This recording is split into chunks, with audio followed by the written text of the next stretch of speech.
दुनिया की बड़ी खबरों के लिए आप देख रहे हैं न्यूज़ 24 बुलेटिन में। सबसे पहले बात इस वक्त की बड़ी खबर से। वेब सीरीज घुसखोर पंडित को लेकर विवाद गहरा गया है। दरअसल लखनऊ के हजरतगंज पुलिस स्टेशन में ये पूरा मामला अब दर्ज कर लिया गया है। डायरेक्टर और टीम के खिलाफ केस दर्ज किया गया है। एफआईआर के बाद नेटफ्लिक्स ने घुसखोर पंडित का टीजर भी हटा दिया है।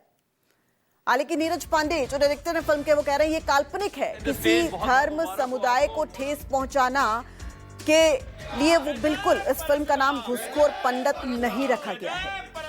तो एफआईआर के बाद घुसखोर पंडित का ओटीटी प्लेटफॉर्म से अब टीजर भी हटा दिया गया है। दरअसल वेब सीरीज के टाइटल से समाज के कुछ वर्गों को परेशानी, और अब देखिए किस तरीके से अलग अलग जगहों से ये विरोध प्रदर्शन सामने आ रहे हैं, हाथों में तख्तियां लिए, और सिर्फ ये कहा जा रहा है कि किसी विशेष धर्म को चोट पहुंचाने की कोशिश यहां पर की जा रही है। अब इसका असर सबसे ज्यादा यूपी में देखने को मिल रहा है, जहां इस वेब सीरीज के डायरेक्टर और टीम के खिलाफ लखनऊ के हजरतगंज थाने में समाज में सौहार्द बढ़ाने और जातिगत भावनाओं को आहत करने के खिलाफ मामला दर्ज किया गया है।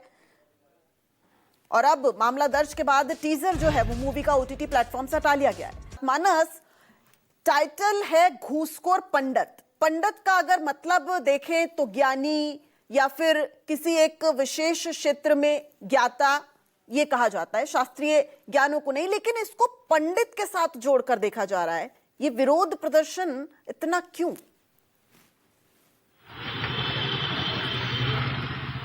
देखिए, निश्चित तौर पर जो ब्राह्मण समाज के लोग हैं वो इस टाइटल से आहत हुए हैं। उनका कहना है कि पंडित शब्द का इस्तेमाल सीधे सीधे एक तरीके से ब्राह्मणों के लिए उसका संबोधन किया जाता है, ब्राह्मणों को ही पंडित कहा जाता है।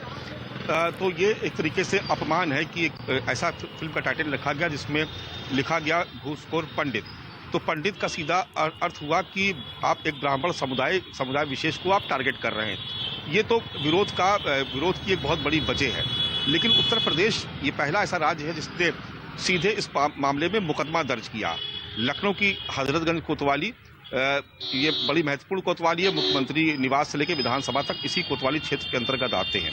उससे भी अहम बात यह है कि इस एफआईआर का आदेश सीधे मुख्यमंत्री योगी आदित्यनाथ की तरफ से दिया गया, और जो उन्होंने बाद में जो अपना उनका जो प्रेस नोट जारी हुआ जिसमें ये बताया गया कि एफआईआर क्यों दर्ज की गई है, उस पर साफ तौर पर उन्होंने लिखा है कि कानून व्यवस्था को लेकर जीरो टॉलरेंस की नीति है, और अगर किसी समुदाय विशेष को ठेस पहुंचाता है तो निश्चित तौर पर सरकार उसके खिलाफ कार्रवाई करेगी। अब इसमें आगे जिक्र होता है कि इससे ब्राह्मण समाज की भावनाएं आहत हुई हैं। अब आप इस बात को समझिए कि उत्तर प्रदेश में ब्राह्मण जो है वो सियासत का एक बहुत बड़ा केंद्र है, और एक बहुत बड़ा ऐसा तबका है जिसके वोट बैंक की लालसा हर सियासी दल को रहती है। और चूंकि विपक्ष लगातार ब्राह्मणों के सम्मान को लेकर के उत्तर प्रदेश की सरकार पर, भारतीय जनता पार्टी पर हमलावर है, चाहे वो ब्राह्मणों के सहभोज का मामला हो, उसके सहभोज के बाद फिर पार्टी अध्यक्ष की तरफ से उनको चेतावनी भरा पत्र भेजे जाने का मामला हो, या फिर शंकराचार्य का मामला हो, या फिर बरेली में अलंकार अग्निहोत्री के इस्तीफे का मामला हो, ये तमाम सारी ऐसी घटनाएं हुई जिसको ब्राह्मण समाज के मान सम्मान से, स्वाभिमान से जोड़कर देखा गया। और ऐसे में भारतीय जनता पार्टी, उसकी सरकार को ये लगा कि ये एक सही मौका है ये बताने के लिए कि जो सरकार है वो ब्राह्मणों के सम्मान का कितना ख्याल रखती है, और उस लिहाज से ही देखा जाए तो ये सीधे आदेश दिया गया, और मुख्यमंत्री के आदेश के बाद ठीक है, रोकना पड़ रहा है। मानस, आपको बीच में समय की कमी है, बहुत शुक्रिया आपका इस पूरी अपडेट के लिए। लेकिन देखिए, ओटीटी सीरीज में जो वेब सीरीज का नाम है वो है घूसखोर पंडित, जबकि उसको पंडित के तौर पर पेश किया जा रहा है, और इसी वजह से ब्राह्मण समाज का ये विरोध सामने भी आ रहा है।